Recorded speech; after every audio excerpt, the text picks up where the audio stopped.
Bienvenidos una semana más a las entrevistas de la Asociación Capernaum. Hoy vamos a hablar de la ELA, que es la esclerosis lateral amiotrófica, y para ello cuento con la presencia de Fernando Martín, presidente de CONELA, Confederación Española de Entidades de ELA, y socio fundador y presidente de la Asociación CAN-ELA. Bienvenido, Fernando, a la Asociación Capernaum. Bien hallado, Ana. Bueno, para entrar en materia, quiero que nos expliques qué es la esclerosis lateral amiotrófica ELA. Vale, pues bueno, la esclerosis lateral amiotrófica es una enfermedad neurodegenerativa que lo que afecta es a los músculos, a los músculos voluntarios del cuerpo, de tal manera que la persona que lo padece puede empezar con una leve debilidad en una parte del cuerpo, pero termina siendo pues un deterioro progresivo que le afecta en la movilidad de las extremidades, del tronco, igualmente también en la parte del habla, de la deglución o de la capacidad de comer y de la capacidad de respirar, lo que convierte a la ELA en una enfermedad mortal y con un pronóstico, pues, como regla general, muy reducido en tiempo. La ELA, como tú dices, es una enfermedad neurodegenerativa que afecta más a hombres que a mujeres. ¿Es la más o menos o no? No, no. No, no tiene por qué. Es igual, vale. Hay fotos fijas de momentos puntuales y esas fotos fijas que se hacen cada 2 años, te sale que hay un 48% de mujeres, 52% de hombres, 46, 54. Yo no me puedo aventurar a decir que con esos datos y con esas cifras y con fotos fijas de un momento determinado en la que ha podido pasar más gente entre medias, que haya una prevalencia mayor en un género. No, No existe. yo no lo veo. ¿Y Yo cuántos no lo veo y al fin y enfermos? al cabo son las neuronas, las motoneuronas, no No tiene nada que ver tiene con ser nada que hombre o ver ser con mujer. nada. Eso es. ¿Cuántos enfermos hay actualmente de ELA en España? Pues en torno a 4.000. En torno a 4.000, lo único que lo mismo es foto fija y estamos hablando de una enfermedad en la que hay aproximadamente al año unos 1.000 y pocos nuevos diagnosticados y unos 1.000 y pocos fallecidos en este año. De tal manera que se mantiene siempre fija, pero estamos hablando de una enfermedad en la que si hoy hay 4.000, estamos hablando de que más de 23.000 personas han muerto desde el año 2000. Veo por alguna gente que conozco que afecta también a personas que tienen una alta actividad deportiva.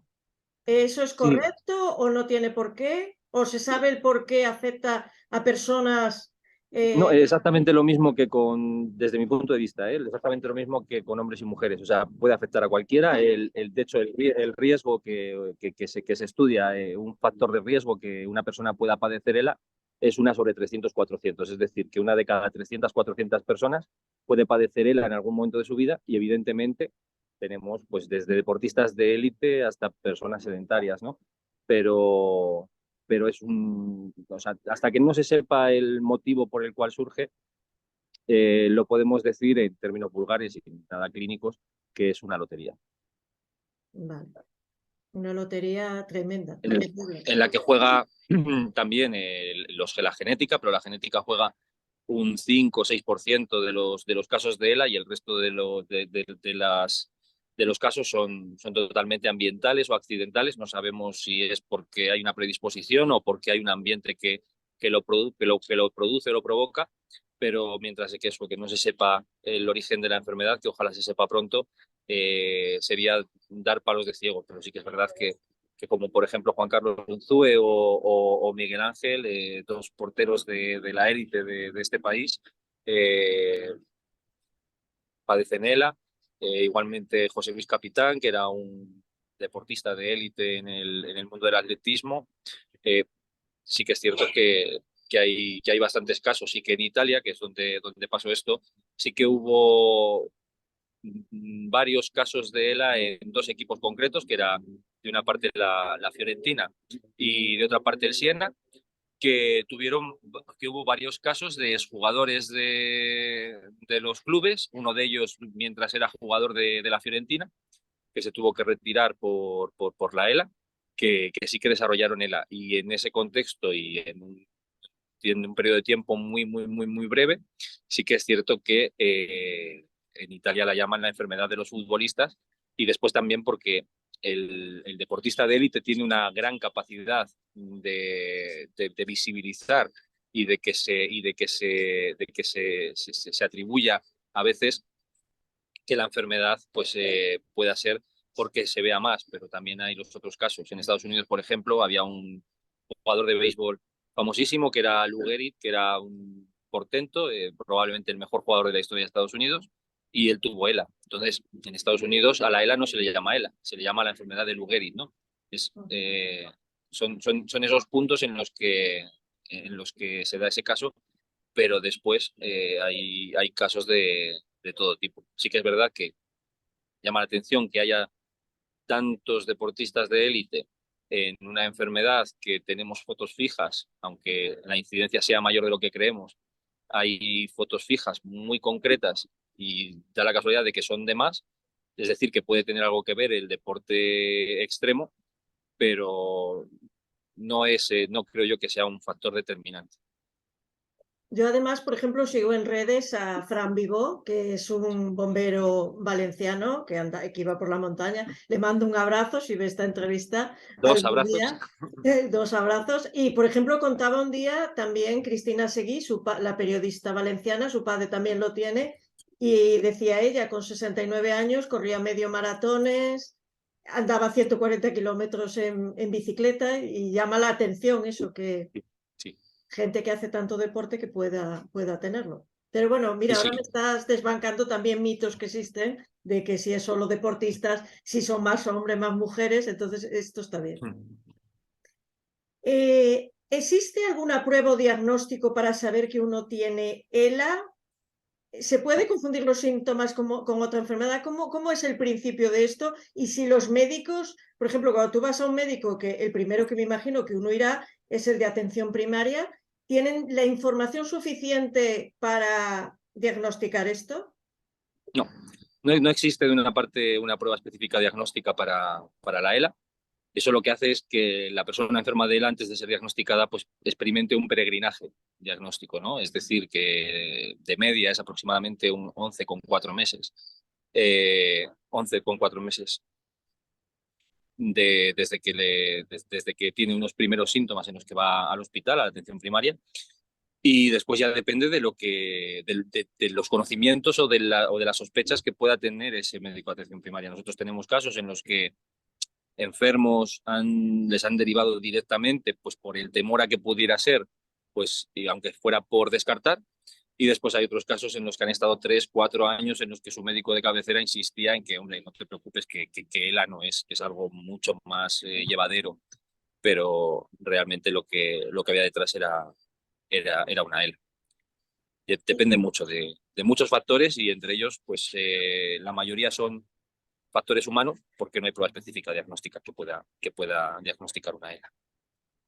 ¿Y en otros países ocurre lo mismo que en España? Quiero decir, ¿se tarda igual o van más avanzados o vamos igual? Se tarda igual. Se Se tarda lo tarda igual, mismo. dependiendo, es decir, puede haber gente que diga, pues me lo han diagnosticado a los 4 meses, y otros que digan me lo han diagnosticado a los 4 años, tanto aquí como en Estados Unidos como en Francia. No hay diferencia. ¿Qué síntomas se suelen dar en la ELA? Ya sé que todos no sienten los mismos síntomas ni la misma progresión, pero ¿cuáles son estos síntomas y con qué se pueden confundir, aparte de con ELA, por si la gente que nos escucha pues tiene dudas y para decirles más o menos? Sí, bueno, es una debilidad progresiva en una parte del cuerpo, ¿no? Se puede confundir, por ejemplo, si es en la mano con el túnel metacarpiano. Dentro de ello eso, o sea, lo mejor es con la ELA, por lo que vemos a veces, ¿no? Que hay veces en las que hay gente que nos llama y nos dice, creo que tengo ELA, ¿no? Y luego hablas con ellos y dices, pues qué suerte, que tengo que decirte que ni vayas al médico porque dan datos que no se corresponden con la ELA ni con nada parecido. Y entonces se lo puedes decir abiertamente. Otras veces pues les dices que vayan al médico y que ojalá que no lo sea, ¿no? Que vas a desear, ¿no? Yo creo que eso es algo eh, de todos, ¿no? Que Sí, lo que querríamos principalmente es que esto no existiera. Sería lo mejor. Sí, porque es pero demoledor. Esto es una enfermedad demoledora. No existe un tratamiento que cure la enfermedad, pero ¿qué tratamientos existen para tratar los síntomas y qué atención necesitan los enfermos de ELA en un hospital, por ejemplo, cuando va? vale. Pues de hecho, la semana pasada hemos estrenado un documental que hicimos en el que, bueno, tratamos, yo creo que de una manera global la ELA, pero hablamos mucho de esto porque nos parece muy importante. Un enfermo, una persona enferma de ELA, si se le moviliza, si se le cuida, no solamente quiere vivir, sino que está mejor. Y si tú estás mejor, vives más. Eso yo creo que no hay nadie que pueda decir que esto es mentira porque es una verdad humana, ¿no? Y es un saber compartido. Esas terapias que necesitan, que pivotan en torno a la fisioterapia respiratoria, a la fisioterapia muscular, igualmente a la logopedia continuada o a la psicología, el sistema sanitario español a las personas enfermas de ELA no se lo da. No se lo da hasta el punto de que una persona recibe un diagnóstico de ELA y no tiene un psicólogo cerca para hablar con él. No se lo da hasta el punto de que la logopedia, por ejemplo, que sí que se da cada 3 meses, cada 4 meses. Con los cambios que puede haber en el momento en que hay una afectación vulvar, le ha dado tiempo a la persona enferma a atragantarse 24 veces. Todo eso lo hacemos desde las asociaciones. Y es una de las grandes reivindicaciones que tenemos, que nosotros como asociaciones no tenemos que ser proveedoras de servicios del Estado. Y si lo tenemos que ser, que por lo menos nos lo paguen y no que tengamos que estar buscándolo malviviendo, haciendo eventos para poder cubrir las nóminas de unos profesionales para dar unos servicios a unas personas enfermas que casualmente han pagado los impuestos mientras trabajaban pensando que eso se lo cubrirían cuando lo necesitaran. Y esa es la realidad. Y eso es una de las cosas que tiene que cambiar y que las asociaciones nos tenemos que dedicar bien. Lo hacemos con toda la especificidad, cada vez mejor y de hecho pues terminamos lógicamente siendo los que mejor conocemos el día a día del tratamiento de la ELA, más allá del clínico, que el clínico efectivamente son los hospitales, y probablemente seamos los que mejor servicio vamos a dar a las personas enfermas de ELA o en la mayoría de los casos. Depende de cada situación, que ahí no puedo entrar porque sería hablar una por una. Pero eso es una opción y otra opción es que lo dé quien lo tiene que dar, que es el Estado, que es la Administración, y que nosotros como asociaciones nos dediquemos única y exclusivamente a otra necesidad muy grande, que es recaudar fondos para la investigación, para que se investigue y para que por lo menos, que ya no hablamos de la cura, pero que la cronificación de la enfermedad llegue. Exacto. Voy a tratar dos temas ahora mismo que los tenía para más adelante, para el final, pero como ya ha sacado el tema, lo voy a sacar ahora mismo. Creo que son fundamentales. Se supone que hay 3 grados y hay personas a las que les pagan 150 euros al mes, hay personas a las que les pagan 250 euros y otras que no llegan a 300 euros. He escuchado en programas hablando de esto. Es una cosa increíble. ¿Cómo alguien va a subsistir con 150 euros al mes, con los cuidados que necesita 24 horas, 365 días una persona con ELA? Es una vergüenza. Eso es que el problema es que voy a decir algo políticamente incorrecto, ¿de acuerdo? Me parece muy bien. Dentro de esto tenemos que hablar de que las leyes en este país se hacen pensando en mayorías. Cuando tú haces algo pensando en mayorías, lo que estás diciendo a una persona es que, mira, la ley de dependencia es una ley que nació sin presupuesto. O sea, es Sí. un insulto a la inteligencia que algo de este calado nazca sin presupuesto y depende de las voluntades de las comunidades autónomas. Entonces, dentro de que depende de eso, yo te digo, hago un estudio de un análisis de beneficio, ¿no? Y te digo, saco una ley para toda España en la que voy a dar 400 euros, 300 euros, 200 euros al hijo de 50 años de una señora de 80 años que puede valerse por sí misma. Y ahí va a haber muchísima gente que va a decir, me viene bien, pues mira, saco esto y igual hasta te voto. Pero ¿qué pasa? Que luego está la realidad. Y la realidad son las personas dependientes de verdad. Y las personas dependientes de verdad se tienen que quedar sin lo que les corresponde porque ha pasado eso. Y cuando ha pasado eso, se quedan con 200 euros, dejando de trabajar la persona enferma, dejando de trabajar su cuidadora, muchas veces con 40 años, con 30 años, que destroza por completo a la familia y el Estado no está para soportar eso. Y sin embargo, conjunto de la sociedad, lo que decimos es, menos mal que mis impuestos van a esto. Pues no van a esto. No.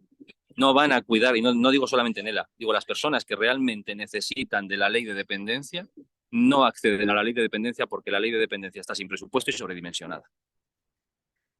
Pues es así, porque uno paga los impuestos en este país y piensa que van a ciertas cosas que no es cierto que vayan, y después recibe pagas todo el mundo y los enfermos de ELA, aquí estamos hablando en este caso, con 150 euros. Es que vamos a ver, ¿qué compras?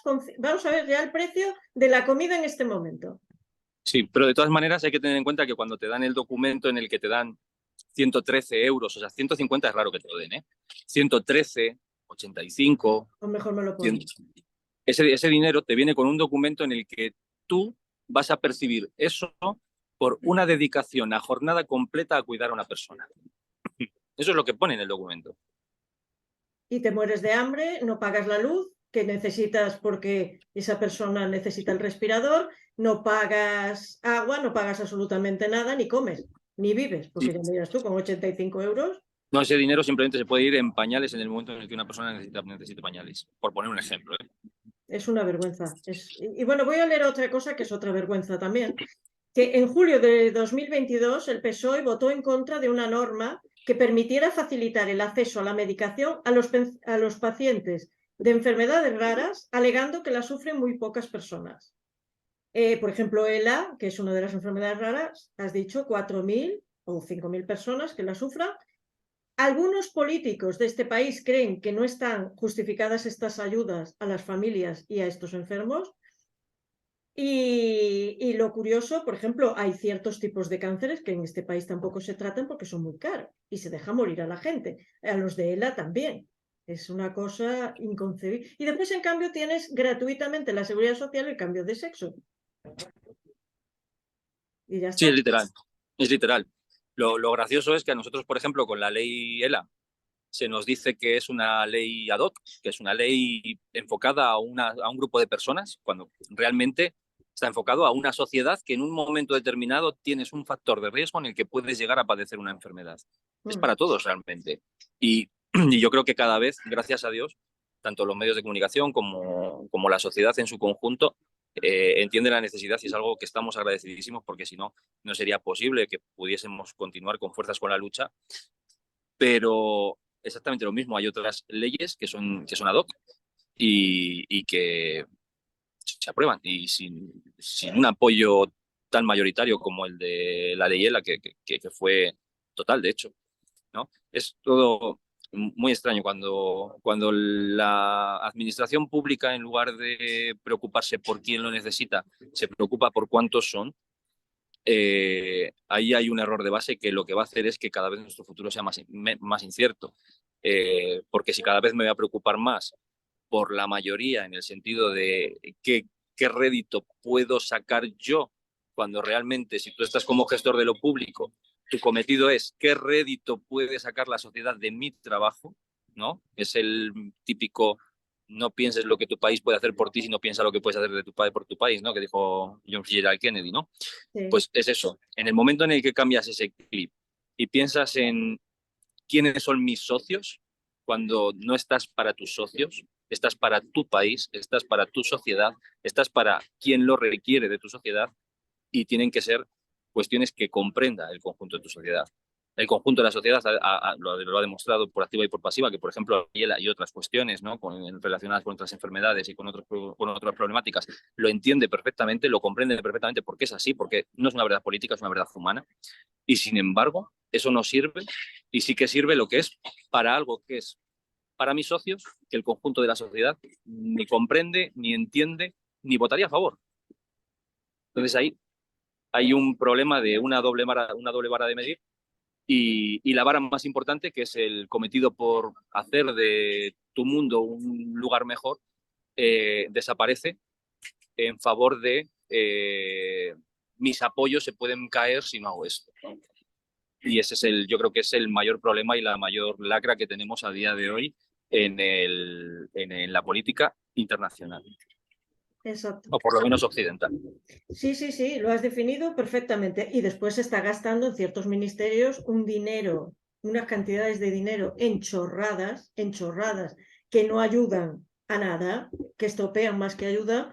Y lo que dices tú, ciertos ciudadanos, ellos están ahí porque se les ha votado para que miren por el bien de un país, por el bien de los ciudadanos, cosa que, Sí, no, es que no tienes que responder. Con el momento en el que eres gobierno, no digo solamente el gobierno de España, digo cualquier gobierno, en el momento en el que eres, ni digo este gobierno, digo todos los gobiernos, en el momento en el que eres gobierno, tus votantes no tienen que, o las ideas de tus votantes, las ideologías, como diría Max Weber, sus falsas creencias, ¿no? Porque toda ideología es una falsa creencia, no tiene que ser lo que determine tu forma de gestionar. Tienen que ser los intereses de tu país, para que tu país vaya mejor. Y hay una serie de demandas que tienes que ir respondiendo y se tienen que responder de acuerdo a las necesidades que plantean y estoy de acuerdo en que por jerarquías, pero por jerarquías de intensidad y de importancia, no por jerarquías de cuánto cerca está de mí la persona que va a pedírmelo. Son exacto, cosas muy diferentes. exactamente. Vamos a hablar de esa ley. El 8 de marzo de 2022 se aprobó tramitar la proposición de ley para garantizar el derecho a una vida digna de las personas con ELA y más de un año después esta propuesta sigue en un cajón porque se han ampliado hasta en 38 ocasiones 43. los plazos para presentar enmiendas. ¿Qué supone esta ley para un enfermo de ELA? Sí, son 43 veces las veces Ya que... 43, mira. Ya vamos, desde que yo busqué la información ya va más. Eso es. Entonces, bueno, de una parte, esa ley bien enmendada, siempre aducimos a lo mismo, bien enmendada, va a provocar algo tan sumamente importante en nuestra sociedad como que una persona pueda decidir libremente si vivir o morir sin que el dinero del que disponga esa persona sea un factor determinante. ¿Por qué? Porque lo que solicitamos en esa ley es que se provea a la persona enferma de los cuidados expertos, continuados, necesarios para poder continuar con su vida. Es decir, aquí hablamos muchas veces en este país o en cualquier otro del mundo occidental, hablamos muchas veces de la inversión del gasto en fármacos. Hay fármacos que se dan a personas que se tienen que dar porque existe y porque eso hay que defenderlo, que son extremadamente caros y no hablan en ningún momento del dinero que puede suponer, ¿no? En este caso no son fármacos, sino que son personas contratadas que beneficia al PIB y es muchísimo menos dinero del que pueden costar estos productos farmacéuticos. Pero sí que es verdad que es lo que solicitamos para que la persona pueda estar cuidada. ¿Qué diferencia hay entre que una persona decida vivir o morir libremente? Pues a día de hoy, las personas que deciden vivir o morir libremente son aquellas personas que pueden permitirse el lujo de gastarse incluso hasta 90.000 euros al año para poder respirar. Las demás personas, el 96% de las personas enfermas de ELA, lo tienden a decidir de una manera precipitada el final de su vida porque no pueden permitirse seguir viviendo. No se lo pueden permitir porque lo contrario es arruinar a su familia e incluso que no pueden pagarlo directamente y no pueden ni siquiera arruinarse pues porque las situaciones económicas de las personas son muy variadas. Y si de alguna manera esta ley estuviera aprobada y estuviera bien presupuestada, que decimos lo que decimos nosotros es con 370 millones de euros al año sería más que suficiente para cubrir esos costes, eh, una persona con ELA en una fase avanzada decidiría seguir viviendo o dejar de vivir, pero libremente, que son las opciones que son realmente las que son libres, son las que son defendibles, pero nunca en la que te ves obligado, y muchísimo menos en la que te veas obligado única y exclusivamente por un factor económico. Eso es algo que yo creo que estamos todos de acuerdo en que no se puede permitir, ¿no? En ese punto, yo creo que es claro que si no tenemos, no partimos de la voluntad y de la capacidad económica, tiene que ser a través del Estado. Y el Estado es el que tiene que proveer a las personas enfermas de ELA, como de otras enfermedades que pueden suponer las mismas problemáticas en cuanto a términos respiratorios, por ejemplo, tienen que proveerle no solamente de las máquinas que les van a ayudar, sino de las personas expertas que saben manejar esas máquinas. No puedes decir a una, por ejemplo, una señora o un señor de Boadilla del Monte, de 75 años, 80 años, que aprenda ahora cómo se hace una broncoaspiración o cómo se sacan flemas de una persona que necesita que te las saques, o cómo se moviliza. Entonces, ponte en esa situación. Si esa persona de Boadilla del Monte tiene realmente cubierto el cuidado que necesita, su familiar va a poder seguir siendo su familiar, no va a convertirse automáticamente en su cuidador y van a perder todos los demás vínculos que se pierden como consecuencia de esto. Y de otra parte, va a poder querer, pues igual su calidad de vida se basa en ver salir el sol y quiere seguir viviendo, o su calidad de vida se basa en salir al monte todos los días, no lo puede hacer y no quiere seguir viviendo. Pero por esos motivos, no porque no tenga dinero para poder vivir. Eso es un punto. Después otro punto es que se provea a las personas enfermas de ELA, pues en el momento del diagnóstico, una atención psicológica. En el momento en el que hay una pérdida de movilidad, en el momento en el que empieza a haber una afectación respiratoria, también, tanto una como otra, fisioterapia, como, vamos, todos los enfermos de ELA que reciben fisioterapia están encantados. En Cantabria, antes de que hiciésemos la asociación, no sé si uno o ninguno recibiría fisioterapia. A día de hoy, todas las personas enfermas que son socias de la asociación reciben fisioterapia respiratoria y muscular 2 veces a la semana y están encantados y les hace bien. O sea, por mucho que hay gente que dice es buena, es mala, todos los enfermos dicen me hacen bien, me hacen sentir bien. Y ante eso, yo creo que no hay nada que debatir ni nada que discutir tampoco. Y después en la logopedia exactamente igual, que sea más continuada, no que sea cada 4 meses, que como te he dicho antes, cada 4 meses se pueden haber atragantado 24 veces. Entonces, tiene que haber esos servicios bien dados, bien provistos, porque hay otro punto en el que los estados occidentales, yo me meto en los occidentales porque son los que conozco, eh, tienden a buscar en la medicina dos factores dejando uno de lado. Se preocupan porque la medicina cure enfermedades, se preocupan porque la medicina salve enfermedades, pero no se preocupan porque la medicina cuide personas enfermas.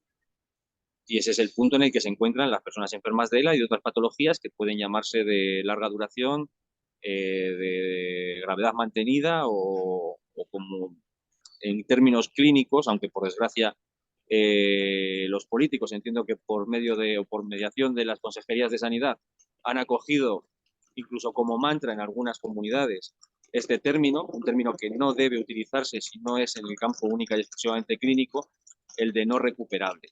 Tú no puedes hablar de una persona que su enfermedad es una enfermedad no recuperable o que es una persona no recuperable porque lo que estás haciendo es eugenesia. Y la eugenesia es algo que hacían los nazis y que hacían los soviéticos. Pero eso yo creo que ya, y los espartanos, pero yo creo que eso en el siglo XXI no debe ser. Y yo personalmente he oído a ciertos políticos hablar de enfermos no recuperables y me da miedo. Me da miedo porque es un término que solamente pueden utilizar y deben utilizar clínicos, porque están hablando de la patología, no de la persona. Los políticos no hablan de enfermedades, los políticos hablan de individuos, de ciudadanos. Y cuando hablamos de ciudadanos no recuperables, estamos haciendo no cosas mal, cosas muy, muy mal. Ese punto también acabaría con él esta ley. Y después el otro punto que ponemos es simplemente una propuesta que nos importa muy poco que sea así o que lo haga el Estado, pero evidentemente desde las entidades que nos dedicamos a cuidar enfermos de ELA, que nos gustaría principalmente dedicarnos, como he dicho antes, a buscar dinero para investigación para que se cronifique la enfermedad. Y el tercer y último punto es relacionado con, con la provisión de servicios. Es decir, que si estamos, como he dicho antes, ¿no? Las entidades nos dedicamos bregándonos en el día a día, consiguiendo muy pocas subvenciones, no conseguimos subvencionar ni siquiera, por lo menos yo hablo por mí en Canela, no conseguimos subvencionar ni el 40% del coste anual que tenemos, de tal manera que lo otro lo tenemos que conseguir por mediación de cuestiones totalmente voluntaristas y un esfuerzo exagerado, porque siempre somos en estas asociaciones quienes hacemos cosas, somos pocas personas y dentro de ello tampoco tenemos una capacidad grande de contar con nuestros socios, porque nosotros como asociaciones de lo que nos tenemos que preocupar principalmente es que nuestros socios vivan, no que nuestros socios estén a preocuparse de qué es lo que tiene que hacerse en la asociación, porque no estamos hablando de unos socios que, por ejemplo, hablas de una asociación en la que hay pues niños en riesgo de exclusión social. Pues esos niños puedes decirle, pues venga, vamos a organizar cosas y aprendéis. Pero en el caso de personas enfermas de ELA, sobre todo los que no se pueden mover, es obvio, pero los que pueden moverse, nosotros nos preocupamos de que esas personas, antes de ayudarnos a nosotros a organizar algo, que se vayan de viaje a las Malvinas. O sea, no es por nada, sino porque de lo que nos tenemos que preocupar es porque vivan, porque disfruten al máximo en términos tanto de dopamina como de serotonina eh, la vida. Exacto, porque además ya sabemos cómo termina, entonces es obvio. A mí una cosa que me llama la atención, aquí me llaman muchas cosas la atención, me indigna además lo que estamos hablando, que tengamos una ley de eutanasia para facilitar morir y que en cambio no se apruebe una ley, como dices tú, que permita vivir a los enfermos de ELA. Y el otro día creo que fue ayer, estaba escuchando a Jordi Sabaté, al que también mando un abrazo porque también sigo en redes, que también tiene ELA, otro tuyo, que él decía, contaba la experiencia de que lo había visitado una trabajadora social para decirle que cuando le pusieran el respirador, que ya lo llevaba, es decir, la mujer se sentó a su lado y no lo vio, para decirle que existía esta ley de eutanasia. Y él lo explica muy bien, yo invito a la gente a que lo vea en YouTube, en su canal, porque lo explica muy, muy bien. Es increíble, es Sí, indignante. sí, sí, sí, nosotros, a ver, de una parte, pues sabemos que hay muchas realidades, cada realidad lleva a una situación, eh, no podemos pronunciarnos ni a favor ni en contra de una ley que no nos atañe, pero la ley de eutanasia a nosotros concretamente, a la ELA, nos hace daño. Y nos hace daño no porque la cosa, ya te digo, no entro en que sea buena, que sea mala, que sirva, que no sirva, a nosotros no nos sirve. Y entonces cuando no te sirve algo puede no hacerte nada o puede hacerte daño. Y me refiero a que te hace daño porque hay gente que está solicitando la eutanasia, pero porque no tiene garantías para poder seguir viviendo, porque no hay una ley de vida digna. Y cuando una persona en una situación de un dolor extremo, que no puede soportarlo, solicita la eutanasia, es muy respetable, lo que está haciendo es, evidentemente, dotar la muerte de lo que llaman dignidad, bueno, que al fin y al cabo es quitarle ese problema que tiene de la única manera posible, que lo ha solicitado, que lo ha meditado y que la quiere, pero es por el dolor, no es porque no pueda permitirse eso, ¿no? Y dentro de ello, nosotros lo que decimos es, si la dignidad, normalmente el factor económico es uno de los grandes factores que otorgan de dignidad a algo cuando se trata de vivir, pues una vida digna es tener un techo, ¿no? Y para tener un techo, pues evidentemente el factor económico es importante. O en el caso de la ELA, una vida digna es tener unos cuidados. Y en esos cuidados el factor económico es muy importante. Si tú de cualquier manera no puedes acceder a esos recursos, que no se trata tanto de economía, sino de la parte de recursos, si tú no puedes acceder a unos recursos, vas a estar en una situación indigna, vital. Y si estás en una situación indigna antes de la muerte, es totalmente imposible que tu muerte sea digna, porque te han restado la dignidad en vida. ¿De qué te sirve que te digan que cuando ya no estés, ese momento va a ser digno, ¿no? Entonces nosotros necesitamos, antes de una ley de eutanasia, nosotros, el colectivo de la ELA, antes de una ley de muerte digna, necesitamos una ley de vida digna para dignificar lo que a nosotros realmente nos importa, porque hay una cosa, yo creo que es bastante importante porque son cuestiones humanas. La muerte es de todos. La muerte es de todos aquellos que nacemos. La muerte es propio de haber vivido. Pero no nos podemos olvidar de que la enfermedad es una parte que está íntimamente ligada a la vida y que de lo que estamos hablando es de vivir. Que una vez que no estemos, por lo menos en la tierra que pisamos, en lo físico, luego ya no entro en las creencias de cada uno, pero en lo físico, en el momento en el que dejamos de existir, dejamos de existir. Ya eso de poco nos puede servir. pero mientras que estamos aquí, estamos vivos. Y mientras que estamos vivos, tenemos nuestra utilidad en la tierra que ocupamos. Y ese es el momento en el que las instituciones abandonan a la persona enferma de ELA. ¿De qué sirve que te rescaten cuando ya no vas a estar? No sirve de absolutamente nada, en nuestro caso. Exactamente. Además, bueno, hay que lo que decíamos antes, una persona que ya está en estado avanzado, que la mente la tiene lúcida totalmente, como nosotros ahora mismo, pero no se puede mover, no puede ni pestañear, ni respirar, ni comer, ni moverse, ni absolutamente nada, ante, claro, verse cómo es el final, porque lo saben, ver que se necesitan esos 60.000 euros al año que a lo mejor no tiene. ¿Qué incidencia de suicidio manejáis respecto a enfermos de ELA? Que dicen, mira, porque esto por lo que veo es una enfermedad de ricos, quiero decir, si eres supermillonario, estupendo, pero claro, una persona que no quiere ser una carga para la familia y dice, voy a terminar así y sé cuál va a ser el final, ¿qué incidencia de suicidios hay? Yo te puedo decir por lo que sé, no tengo el dato, pero sí que por experiencia de lo que he ido viendo, de una parte el suicidio suele estar muy relacionado con personas que tienen acceso a armas y al inicio del diagnóstico, es decir, en un momento en el que no han aceptado y no están dispuestos a digerir un proceso que es muy humano, pero que no lo quieren y tienen acceso a armas. Te pongo el ejemplo de personas que trabajan en los cuerpos y fuerzas del Estado, que tienden a ello. En un plazo más avanzado, yo juraría que sería algo extremadamente marginal. De hecho, solamente es conocer a las personas enfermas de ELA y las personas enfermas de ELA, como regla general, lo que quieren es seguir viviendo. Y lo que quieren es seguir viviendo, pero no les dejan vivir. O sea, el problema es ese. El problema es que no tienen posibilidad de hacer lo que quieren. Y cuando dices tú, es que lo que quieres es vivir.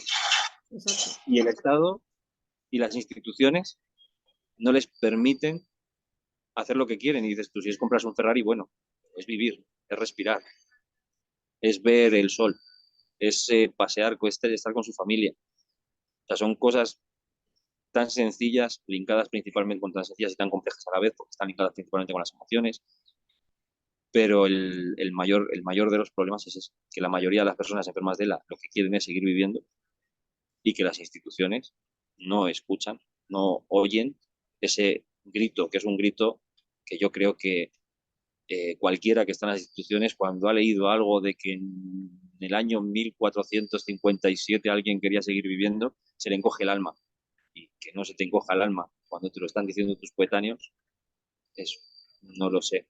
Me parece que es necesario que las propias instituciones, no digo las personas que están en ellas, pero las propias instituciones hagan un ejercicio, se miren para adentro, hagan un ejercicio de empatía y se piense qué es lo que hacen. Que tienen una capacidad impresionante para dar millones y millones y millones de euros para cuestiones que enfocan desde el punto de vista social y humano, etcétera, etcétera, etcétera. No entro en la fácil de armamentos y eso, que es todo necesario, pero en cuestiones que dicen que son así, pero realmente cuando tienes a una sociedad, a un colectivo que te está solicitando realmente que quiere vivir, no le estás haciendo caso y te está pidiendo menos dinero del que estás realmente gastando, o unos dirán invirtiendo, otros dirán malgastando, otros dirán derrochando, pero en este caso yo creo que no hay nadie en la sociedad que piense que 370 millones de euros para que las personas enfermas de ELA de España vivan con dignidad, que sea un despropósito, ni que sea un despilfarro, ni que sea nada más que algo humano, algo necesario y algo especialmente vital, porque va en torno a única y exclusivamente a la vida de los más vulnerables. Yo de verdad, escuchándote y preparando esta entrevista y escuchando otros casos, yo me paso, digo, de indignación. Porque digo, una, que la sociedad no reclame a sus políticos semejante cosa, cuando lo que dices tú, personas que están abocadas a la muerte y no se está haciendo nada por ellas. El dinero que es de todos, pero claro, no da votos, porque dices, mira, si total, ya esa persona se va a morir y está enferma. Después la sanidad que nos venden, que lo mejor de todo, la nuestra, y después te encuentras con estos casos, con otros, quiero decir, que ves que no, que todo es aparentar y derrochar en lo que no tiene que ser. Yo de verdad, y la sociedad adormecida, porque escuchando que personas de tu país, ya no voy a decir de otro país, pero del tuyo, se están muriendo en pleno 2023, siglo XXI, porque no se les está haciendo caso ninguno en nada, no sé, deberíamos estar en la calle como poco, no sé. Hay un adormecimiento total que me parece muy peligroso, porque si ya no te duele el ser humano que tienes al lado, ¿qué te va a doler? Absolutamente nada.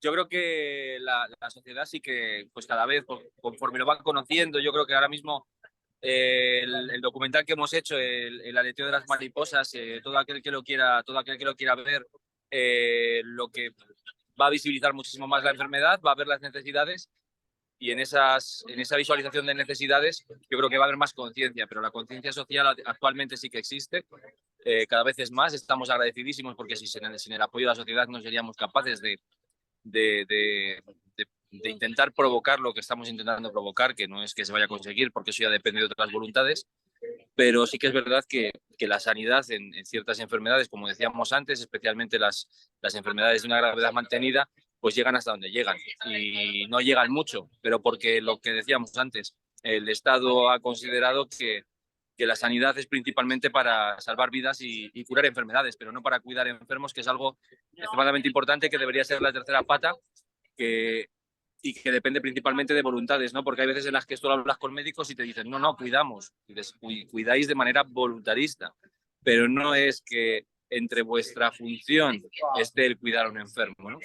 Y ese es el mayor problema. Y si estamos diciendo que a la persona enferma cuando no va a poder curarse ni va a poder salvarse, queda en términos prácticamente absolutos abandonada del sistema, alejada del sistema de bienestar, del estado de bienestar y totalmente sola, dependiendo de su red de apoyo, lo que les dije en una reunión que tuvimos, una de las reuniones que hemos tenido con el gobierno, se lo dije, ¿no? Que en qué espacio de su estado de bienestar ubican el hecho de que una persona tenga que decidir vivir o morir en función del dinero del que dispone para poder cubrir las necesidades que su enfermedad le plantea.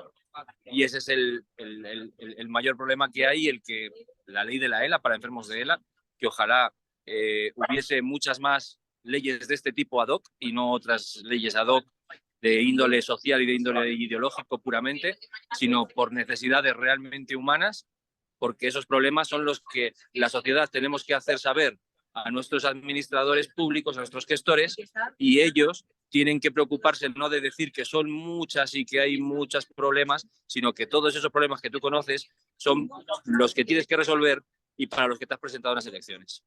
Exactamente, más claro no se puede decir. Me has dicho que, claro, los pacientes no reciben ayuda psicológica, sino es de ayuda por parte de las asociaciones, pero ¿cómo se afronta cada fase de la enfermedad? Porque cada una de ellas sabes que va a ser peor que la anterior. Y aparte, ¿cómo afecta a las familias? ¿Cómo afronta la familia psicológicamente también que su ser querido va avanzando hacia la muerte, que es en este caso el final?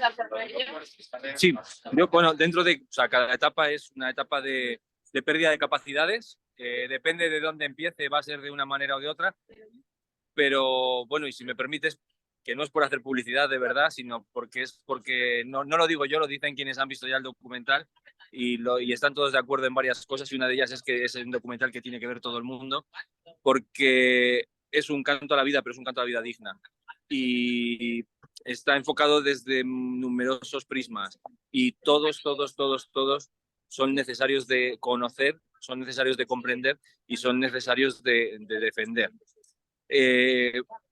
Cuando conocemos enfermos de ELA, en mi caso, o sea, en nuestro caso, en otras enfermedades, No sé cómo será, intuyo que, bueno, que tendrá a parecerse, pero por lo menos yo hablo de lo que conozco y cuando conoces enfermos de ELA descubres que ellos cuando pierden una capacidad descubren nuevas capacidades y que cuando hay una capacidad que no pueden suplir ellos, hay alguien que ha inventado algo que les va a hacer su vida mejor.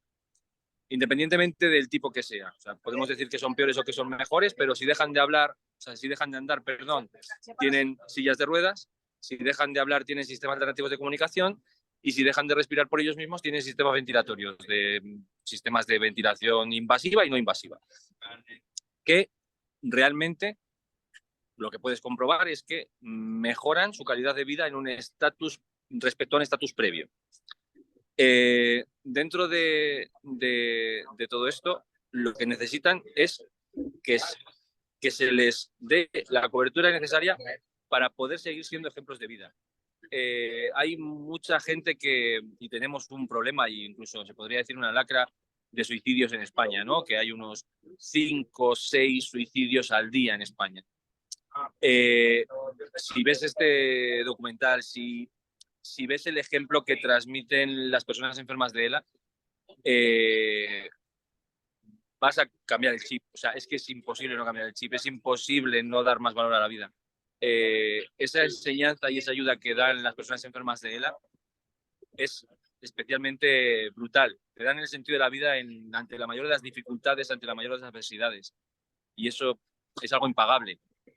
Y es impagable, pero dentro de que es impagable, el hecho de que estén bien tiene un precio, y es un precio muy económico que las instituciones no están dispuestas a cubrir. Y esa es la parte que yo creo que no hay persona que, si piensa única y exclusivamente en la cuestión humana, que no pueda llegar a sentir incluso vergüenza. Te decía que yo que sigo a Jordi Sabaté y a Fran Vivó, que tiene redes sociales, es que Jordi, por el medio del ordenador, él ya no puede hablar, pero contesta entrevistas, hace entrevistas, es una cosa increíble. Entonces, ahora me has hablado del documental. ¿Cómo se titula ese documental y dónde puede verlo la gente? El aleteo de las mariposas se titula. El aleteo de las mariposas, empieza por el aleteo de las mariposas. Y se va a poder ver a priori, o sea, hay que confirmarlo, pero vamos, yo creo que el Día Mundial de la ELA, el día 21 de junio, a partir de ese día en Movistar Plus. Vale, perfecto. Y dentro de ello, eso, igual los sistemas alternativos de comunicación es otro punto que evidencia cuestiones meramente de que la sociedad sí que apoya cada vez más y que dentro de que apoya la sociedad cada vez más, pues las instituciones se ven obligadas a hacer cambios. Lo que pasa es que los cambios son lentos y son insuficientes, porque la mayor necesidad no se cubre. Pero en sistemas alternativos de comunicación, por ejemplo, esto es una enfermedad que su nombre lo acuña un neurólogo francés, Charcot, se llamaba, y lo acuña en el año 1865. Pues desde que la ELA se conoce en 1865, hace unos 30 años comienza a haber sistemas alternativos de comunicación por vista, ¿no? por el iris. Si hace 30 años que existe eso, yo te pongo el ejemplo de Cantabria. En Cantabria, cuando hago la asociación, había un enfermo que tenía un sistema alternativo de comunicación. Unos sistemas alternativos de comunicación que de hecho ni siquiera prácticamente se conocían en los sistemas públicos de salud. Y estamos hablando de hace 7 años. Cuando se hace la asociación, las personas enfermas que necesitan sistemas alternativos de comunicación que cuestan, dependiendo de cómo lo equipes, entre unos 4.500 euros y puede llegar hasta los 20.000, que se lo tenían que pagar de su bolsillo las personas. A partir de la asociación, en ese momento comenzamos a hacer eventos, actividades para conseguir que los enfermos no se lo tengan que pagar, o que por lo menos el que no se lo puede pagar y no se lo va a pagar, que por lo menos pueda seguir comunicándose, ¿no? Que es algo especialmente vital. Pues desde este año, y solo desde este año, hemos conseguido a través de Conela que en todas las comunidades autónomas se den los sistemas alternativos de comunicación completos. O sea, este es el momento en el que ya no hacemos falta las asociaciones para dotar a las personas enfermas de el hecho de tener derecho a comunicarse. Antes de eso, los que no podían no se comunicaban. Cuando aparecemos las asociaciones, somos las asociaciones las que tenemos que cubrir esto, y han tenido que pasar 7 años más para que el Estado sea capaz de entender que de lo que estamos hablando con sistemas alternativos de comunicación es única y exclusivamente de productos meramente sanitarios. Qué buena noticia. Ahora que has sacado el tema de la asociación, tú eres el presidente de CONELA, la Confederación, y al mismo tiempo presidente y socio fundador de CAN-ELA, que me imagino que es Cantabria, porque está en Cantabria. ¿Cómo ayudáis? ¿Qué ayuda prestáis?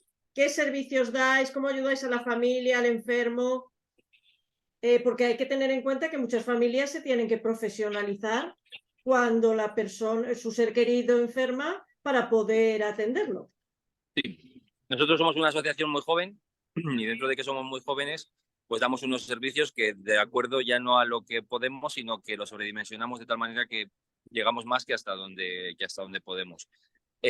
Por eso, bueno, hacemos actividades, las que podemos, de la mejor manera posible, con muchos errores, porque no somos organizadores de eventos, pero lo que hacemos es hacer eventos para poder captar los fondos necesarios para poder cubrir las nóminas de los profesionales que visitan a los enfermos a sus casas para darles diferentes terapias. Esto es asistencia social, esto es terapia ocupacional, es logopedia, es psicología o cuidado emocional y es fisioterapia respiratoria y muscular. Eso de una parte. De otra parte tenemos también un banco de ideas técnicas, entre los que están las sillas, los andadores, sillas de baños, hasta los sistemas alternativos de comunicación o conseguir camas basculantes o articuladas o grúas para movilizar. Es decir, una amalgama de productos que requiere una persona enferma de ELA. E igualmente hacemos grupos de ayuda mutua y también damos cursos de formación sobre movilizaciones del enfermo, etcétera, pues para que el día a día sea lo mejor posible. Aspiraciones, muchísimas más para poder llegar a cubrir un respiro nocturno, pero esto es simple voluntarista y lo que buscamos principalmente es que el Estado dé, a través de esa ley, ELA, dé a las personas enfermas de ELA la cobertura necesaria para que no haga falta un respiro nocturno porque ya tienen los cuidados expertos continuados en el momento que los necesitan. Y, por ejemplo, ¿tienen reconocido algún grado de discapacidad cuando aparece la enfermedad? ¿Se les reconoce algún grado a un enfermo de ELA? No se les reconoce. No. ¿Y eso cómo puede ser posible? Si es No, incapacitante. aparte de eso, de que no se les reconoce, que estaban hablando de dar el 33%, etcétera, sigue siendo en la ELA es un absurdo, pero más allá del absurdo, tenemos una parte que es el patético por completo, ¿no? Y es que estamos hablando de una enfermedad neurodegenerativa que las personas que van a valorar a la persona enferma le van a dar un grado de discapacidad de acuerdo al momento en el que le ven y le van a ver dentro de otros 6 meses. En ese proceso de esos 6 meses, 8 meses, un año, el cambio del grado de discapacidad va a ser enorme. Por desgracia, no podemos decir otra cosa, porque sabemos que no es así. Entonces, con una foto fija en algo que es progresivo, es totalmente absurdo. No sé cómo, en ese sentido yo no soy quien tampoco. No encuentro la clave para salvar ese obstáculo, pero es realmente extraño, ¿no? Está enfocado exactamente igual que lo que decíamos antes con la ley de dependencia. En este caso está enfocado, una persona, por desgracia, ha tenido un accidente de tráfico y se va a quedar en silla de ruedas durante el tiempo que le quede, que ojalá sea mucho. Entonces le dan un grado de discapacidad que es inamovible, que no se va a mover o que va a ser difícil que se mueva. Pero en una enfermedad neurodegenerativa no tiene ningún sentido. Es que de hecho no deberían ni siquiera de ir las personas enfermas de ELA y de otras enfermedades de esta índole, no deberían ir por esa línea, deberían de ir por otra, porque nosotros no somos votos, somos personas. Y cuando estamos hablando de personas, estamos hablando de necesidades de personas, no podemos decir que hay una regla que marca lo universal cuando estamos hablando de particularidades propias de una enfermedad concreta. ¿No? Y además es que es tan surrealista como, vamos a ver, se sabe que la enfermedad, el pronóstico que tiene, el avance que tiene, lo que dices tú es que desde el primer día que te dicen, tú tienes ELA, ya deberían reconocerte absolutamente todo. Porque no sí, o por lo ver. menos darte la llave. Es decir, te tienes reconocido absolutamente todo y lo vas a poder ir utilizando mientras lo vayas necesitando. Por ejemplo, Exactamente. no sé, pero... Y, por ejemplo, ¿qué pasa con una persona que no tenga quien lo cuide en casa? ¿Hay plazas residenciales para esa persona o está abocado a la muerte, nada más? Sí, ahora mismo, de hecho, vuelvo al documental porque el protagonista del documental, que José Luis Gil, era una persona que no tenía red de apoyo y vivía en un tercero sin ascensor, de tal manera que se tuvo que ir a una residencia. Las residencias no están preparadas para eso. Y esta persona, lo que le ha supuesto en una residencia ha sido por desgracia, porque además esta es una parte sensible propia, ¿no? Y de sentimiento propio, que es que se había comprado ropa nueva para el estreno, se reía conmigo diciéndome que le pusiese una limusina de broma, ¿no? Y por desgracia, 4 días antes del estreno del documental, antes de tiempo, antes de que le tocara, falleció porque en la residencia en la que él estaba no tenía ni siquiera la compañía, ya no los cuidados, ni siquiera la compañía necesaria que tiene una persona enferma de él. Creo que es tristísimo, demasiado ¿no? gráfico. No creo que haya nada más triste que lo que estamos hablando hoy aquí. Mira que yo trato temas difíciles, pero esto es tremendo. En un número muy reducido he leído, no sé si es correcto, que en un número muy reducido de personas se ha sabido que la ELA ha entrado en remisión o ha detenido su avance. ¿Eso es correcto y se sabe por qué o está mal explicado? Porque yo lo he leído. No, yo, o sea, vamos, no creo que tengamos que entrar en eso. Estoy convencido de que las asociaciones, en el momento en el que sepamos que algo va a ralentizar, vamos a ser las primeras que vamos a hacer fuegos artificiales con ello. Y no es así. Hay veces en las que personas, sobre todo aprovechando las redes sociales, en las que puede hablar cualquiera, cuentan cosas, pero por desgracia, ojalá fuera otra cosa. No. Te voy a hacer la última pregunta y ya te dejo tranquilo. ¿Se está investigando? ¿Cómo va el tema? ¿Cómo están las investigaciones? ¿Qué novedades hay respecto a la ELA?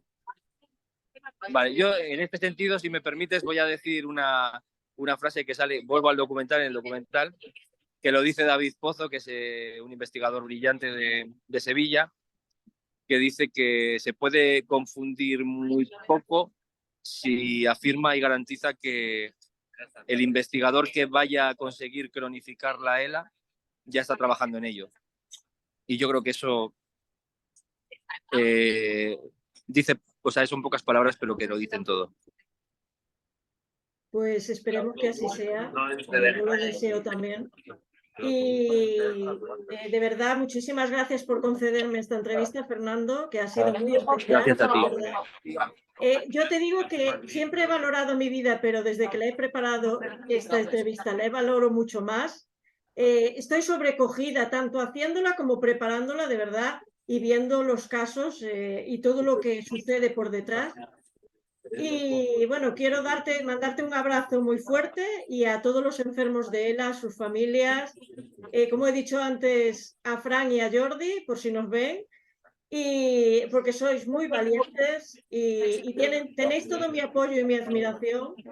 Y a ti con tu asociación Canela y también con ELA, con la Confederación, porque ponéis un granito de arena enorme para que esto se sepa y seguir trabajando por las personas, que es lo que tenemos que hacer.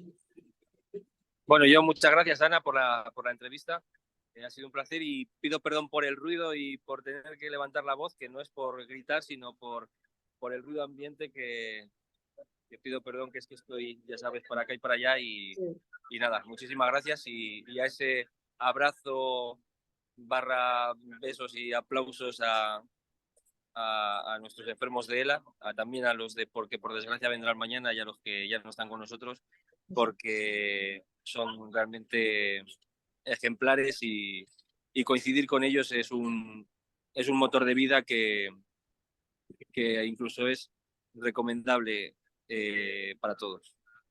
Y además, que no se me olvide recomendar otra vez el documental El aleteo de las mariposas a partir del 21 de junio en Movistar Plus, que yo lo veré porque tengo Movistar, y que todos lo podamos ver y apoyar a todas estas personas, de verdad que son unos valientes. Perfecto, Ana. Pues muchísimas gracias.